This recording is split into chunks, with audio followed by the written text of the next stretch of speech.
বন্ধুরা আমরা শুরু করছি ট্রানজিস্টার এমসিকিউ এর তৃতীয় পর্ব। The voltage gain of A transistor connected in common collector arrangement is, অর্থাৎ কমন কালেক্টর অ্যারেঞ্জমেন্টে ভোল্টেজ গেন কত হয়।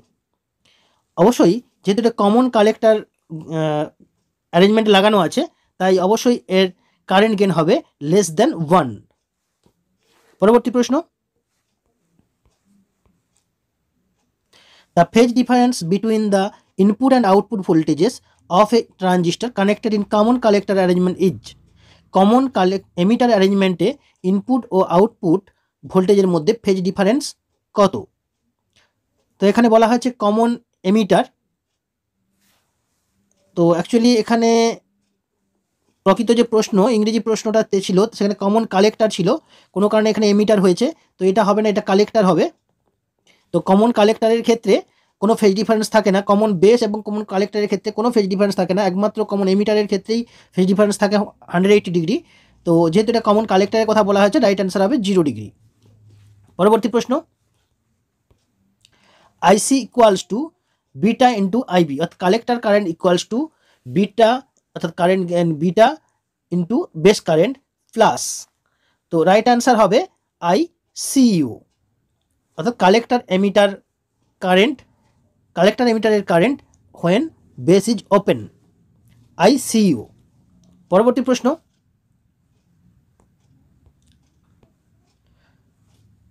আইসি equals to alpha divided by 1 minus alpha into IB plus 1। তো বন্ধুরা একটা কথা এখানে বলার আছে যে আগের যে কোশ্চিনটি ছিল সেই কোশ্চিনের সঙ্গে এইখানটা খালি ডিফারেন্স আছে। আমি আগের কোশ্চিনটাতে একটু নিয়ে যাচ্ছি। তো আগের কোশ্চিনটাতে দেখতেই পাচ্ছি যে এখানে ছিল IC equals to beta into IB, আর পরের কোশ্চিনেতে আছে IC equals to alpha divided by 1 by alpha into IB. তো আমরা এর আগে যে বিটার যে সূত্র, সেই বিটার সূত্র তো আমরা জানি beta equals to alpha divided by 1 minus alpha. তো এই alpha divided by 1 minus alpha মানেই হচ্ছে বিটা। তো এটাই আসলে আগের কোশ্চিনেরই একটা অনুরূপ কোশ্চিন। এটাকে আমরা যদি চেঞ্জ করে লিখি বিটা ইন্টু আইবি, তো এর পরের অংশ যেটা পড়ে থাকছে সেটা হচ্ছে আইসিইও। তো রাইট অ্যান্সার আইসিইও। পরবর্তী প্রশ্ন, IC equals to alpha into alpha divided by 1 minus alpha into I beta plus dash divided by 1 minus alpha. তো রাইট অ্যান্সার এখানে হবে আইসিবিও, রাইট অ্যান্সার হবে আইসিবিও। পরবর্তী প্রশ্ন, BC147 transistor indicates that it is made of, অর্থাৎ BC 147 ট্রানজিস্টারটি কী দিয়ে তৈরি। তো আমরা যখন ট্রানজিস্টার কী দিয়ে তৈরি এরকম প্রশ্ন আসবে, আমরা খেয়াল করব এর প্রথম অক্ষরটি এখানে, অর্থাৎ এটা শুরু হয়েছে বি দিয়ে, আর বি লেটারটা ইন্ডিকেট করে সিলিকনকে, সিলিকন। এখানে বলে দিই এ যদি থাকতো এখানে প্রথম লেটার, তাহলে সেটা হতো জার্মেনিয়ামের, যেহেতু বি আছে তাহলে অবশ্যই হবে সিলিকনের, রাইট অ্যান্সার সিলিকন। পরবর্তী প্রশ্ন, ICO equals to dash into ICBO, right answer 1 plus beta, 1 plus beta into ICBO হচ্ছে রাইট অ্যান্সার। পরবর্তী প্রশ্ন, a transistor is connected in CB mode অর্থাৎ common base mode if it is connected in C mode with the same bias voltage the value of IB and IC will be, অর্থাৎ ট্রানজিস্টারকে একটি CB মোডে যুক্ত আছে, এখন যদি তার ভোল্টেজটাকে ঠিক রেখে আমরা তাকে কমন এমিটার মোডে সংযুক্ত করি, তাহলে তার এমিটার কারেন্ট, বেস কারেন্ট এবং কালেক্টর কারেন্টের মানগুলির কী অবস্থা হবে। তো right answer remain the same, অর্থাৎ একই থাকবে, কোনো পরিবর্তন হবে না এক্ষেত্রে। পরবর্তী প্রশ্ন, if the value of alpha is 0.9 the value of beta is, alpha এর মান 0.9 হলে বিটার মান কত। আমরা এখানে একটাই সূত্র দেখব, তো বিটা সমান beta equals to alpha divided by 1 minus alpha, এই সূত্র আমরা আগেও করেছি। তো আলফার মান আছে 0.9, তো এই জায়গায় যদি আমরা বিটা ইকুয়ালস টু বসিয়ে দিই 0.9 ডিভাইডেড বাই 1 মাইনাস 0.9, তো রাইট অ্যান্সার আসবে 9। তো রাইট অ্যান্সার উইল বি 9, সঠিক উত্তর হবে 9। পরবর্তী প্রশ্ন, in a transistor signal is transfer from a dash circuit, অর্থাৎ ট্রানজিস্টারে কী ধরনের সার্কিটে সিগন্যালটা ট্রান্সফার হয়। অবশ্যই ট্রানজিস্টারের মনে রাখতে হবে, একটা ট্রানজিস্টারের ইনপুট রেজিস্ট্যান্স থাকে খুব কম আর আউটপুট রেজিস্ট্যান্স থাকে অনেক বেশি। তো অবশ্যই লো রেজিস্ট্যান্স থেকে হাই রেজিস্ট্যান্সে এটা ট্রান্সফার হবে। তো right answer will be low resistance to high resistance. পরবর্তী প্রশ্ন, the arrow in the symbol of a transistor indicates the direction of transistor সিম্বলে যে তীর চিহ্ন দেখা যায় তা কি নির্দেশ করে? আমরা দেখতেই পাচ্ছি পাশের যে সিম্বলগুলো আছে সেই সিম্বলগুলোর মধ্যে এখানে তীর চিহ্ন আছে, এখানেও তীর চিহ্ন আছে। তীর চিহ্নগুলো সর্বদা এমিটারেই থাকে এবং এই তীর চিহ্নটা ডিনোট করে এমিটারের কারেন্ট প্রবাহের দিক, অর্থাৎ এখানে right answer current flow in the emitter, অর্থাৎ current flow in the emitter, এটাই হবে রাইট অ্যান্সার। পরবর্তী প্রশ্ন, the leakage current in C arrangement is that in the CB arrangement. Common base অ্যারেঞ্জমেন্টের থেকে কমন এমিটার অ্যারেঞ্জমেন্টের লিকেজ কারেন্ট কীরূপ হয়?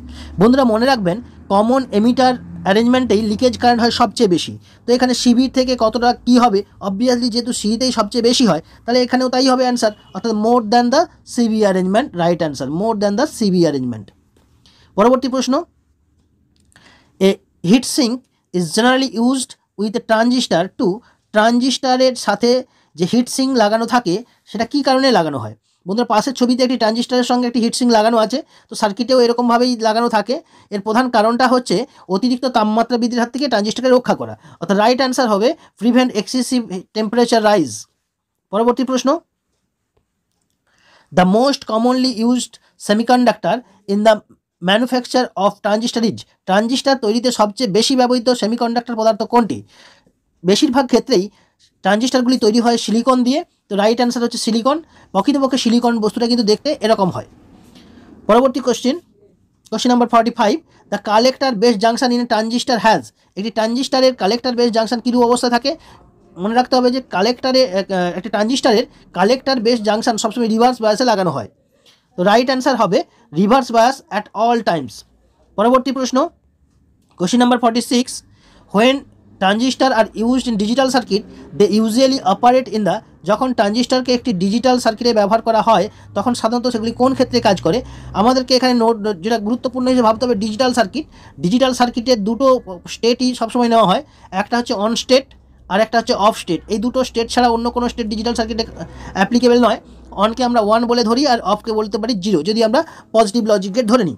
তাহলে অন অথবা অফ, আর একটা ট্রানজিস্টারের এই স্যাচুরেশন লেভেলে হয় অন আর কাট অফ রিজিয়নে হয় অফ, তো তাহলে রাইট অ্যান্সার হবে saturation and cut off region. পরবর্তী প্রশ্ন, 3 different Q points are shown on a DC load line. The upper Q point represent the ট্রানজিস্টারের ডিসি লোড লাইনের 3টি বিন্দু দেখানো হয়, এর মধ্যে উপরের বিন্দুটি কি নির্দেশ করে? এখানে আমরা ছবিতে দেখতে পাচ্ছি পাশে একটা ডিসি লোড লাইনের ছবি আছে, তার মধ্যে সবচেয়ে উপরের পয়েন্টটা হচ্ছে এটা, তো এটা নির্দেশ করে ম্যাক্সিমাম কারেন্ট গেনকে, সর্বোচ্চ কারেন্ট গেনের কন্ডিশনকে নির্দেশ করে। পরবর্তী প্রশ্ন, a transistor has 5020 micro ampere. আচ্ছা এখানে অ্যান্ড বেস কারেন্ট, এখানে অবশ্যই এটা হচ্ছে এমিটার কারেন্টকে নির্দেশ করবে, এটা এমিটার কারেন্ট অর্থাৎ IE সমান হচ্ছে 5020 micro ampere and the base current is 20 micro ampere. The collector current IC equals to. একটি ট্রানজিস্টারের এমিটার কারেন্ট হচ্ছে 5020 মাইক্রো অ্যাম্পিয়ার এবং বেস কারেন্ট হচ্ছে 20 মাইক্রো অ্যাম্পিয়ার হলে কালেক্টর কারেন্ট কত? খুব ইজি অঙ্ক, অর্থাৎ এই এমিটার কারেন্টটা বলা আছে 5020 মাইক্রো অ্যাম্পিয়ার, বেস কারেন্ট বলা আছে 20 মাইক্রো অ্যাম্পিয়ার, তাহলে অবশ্যই এই দুটো কারেন্ট, কালেক্টর কারেন্ট এবং বেস কারেন্ট, এই দুটো কারেন্ট মিলে তো এমিটার কারেন্ট হয়, তাহলে অবশ্যই এমিটার কারেন্ট, এই কালেক্টর কারেন্ট নিশ্চয়ই 500 হবে মাইক্রো অ্যাম্পিয়ার। এখন 500 মাইক্রো অ্যাম্পিয়ার মানেই হচ্ছে 5 মিলি অ্যাম্পিয়ার, তো রাইট অ্যান্সার 5 মিলি অ্যাম্পিয়ার। পরবর্তী প্রশ্ন, question number 49, a current ratio of IC by I is usually less than 1 and is called. Collector current এবং এমিটার কারেন্টের অনুপাত সাধারণত 1-এর থেকে কম হয় এবং এই অনুপাতকে এক কথায় কি বলা হয়? এর আগেও আলোচনা করা হয়েছে, একে বলা হয় alpha gain. Alpha gain, alpha gain মানে হচ্ছে collector current by emitter current, আর বিটা গেন মানে হচ্ছে collector current by base current, তো রাইট অ্যান্সার আলফা। পরবর্তী প্রশ্ন এবং আজকের এপিসোডের একেবারে শেষ প্রশ্ন, with the positive probe on an NPN base and ohm meter reading between the other transistor terminals should be. একটি NPN ট্রানজিস্টারের বেস টার্মিনালে মাল্টিমিটারের পজিটিভ প্রোবটি লাগিয়ে মাল্টিমিটার নেগেটিভ প্রোবটি অন্য দুটি টার্মিনালে ক্রমান্বয়ে লাগালে মাল্টিমিটারে একই ধরনের রিং দেখাবে। দেখো এখানে যেটা আমাদের দেখতে হবে যে এখানে একটা ট্রানজিস্টার আছে, যে ট্রানজিস্টারের টোটাল 3টি টার্মিনাল, একটা ট্রানজিস্টার নেওয়া হয়েছে তার 3টি টার্মিনাল, তার মধ্যে যেটি বেস তাতে লাগানো হয়েছে পজিটিভ, বাকি দুটোতে কী রিডিং দেবে? যেহেতু এটা ট্রানজিস্টারটা হচ্ছে NPN অর্থাৎ PA-তে P লাগানো হয়েছে, তাহলে N এর সঙ্গে N লাগানো হবে, তো অবভিয়াসলি এখানে লো রেজিস্ট্যান্স রিড দেবে এবং উভয় ক্ষেত্রেই লো রেজিস্ট্যান্স রিড করবে, তো রাইট অ্যান্সার লো রেজিস্ট্যান্স। বন্ধুরা এই ছিল আজকের পর্ব।